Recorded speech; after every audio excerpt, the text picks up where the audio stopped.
Bonjour, une jolie fleur est passée là-haut que vous aviez peut-être repérée avant son envol.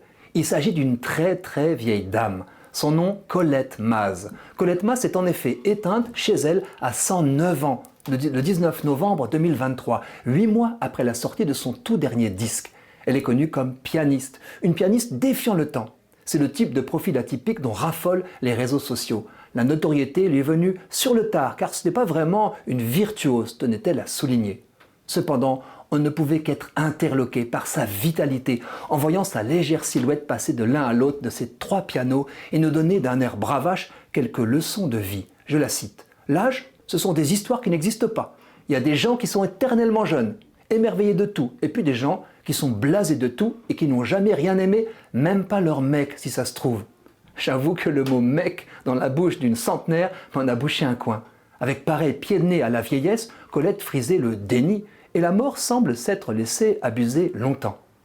Colette était née en 1914, 4 ans avant la disparition du grand Claude Debussy, qu'elle allait tant jouer et aimer.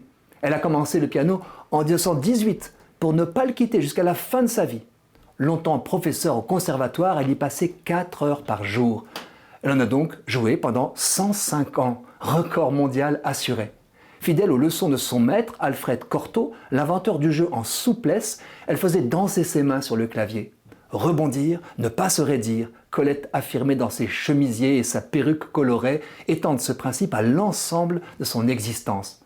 Avec un parfum de résilience, elle disait avoir été élevée à la dure par une mère peu aimante et s'être réfugiée sur son piano pour soigner cette blessure d'enfance et goûter la tendresse de la vie. La centenaire affirmait jusqu'au bout « Je suis jeune » en ajoutant « Ma mère était née vieille ». Paf! Si Colette a pu sortir 4 albums depuis 2015, c'est grâce à son fils unique qui voulait qu'elle laisse cette trace en montrant aussi aux octogénaires et plus que l'existence peut encore leur réserver de belles surprises. La vieille dame a sorti son premier disque à 87 ans. En creusant un peu la vie de cette femme exceptionnelle, on réalise qu'elle n'était pas exonérée des troubles de mémoire de ses contemporains.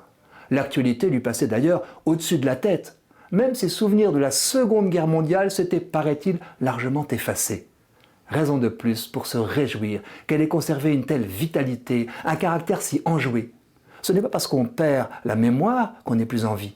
Et des personnes qui ont un déficit cognitif nous surprennent souvent par leur à-propos au cours de conversations dont on aurait pu croire qu'elles n'en suivaient rien. Colette Maz reste donc humaine, avec ses faiblesses et ses failles, sublimées par sa musique. Savoir qu'à la question « Savez-vous qui est l'actuel président de la République ?» notre super centenaire répondait volontiers en 2023 « Georges Pompidou », mort depuis 50 ans mais qui n'était né que 4 ans avant elle, me fait l'effet d'une bonne nouvelle.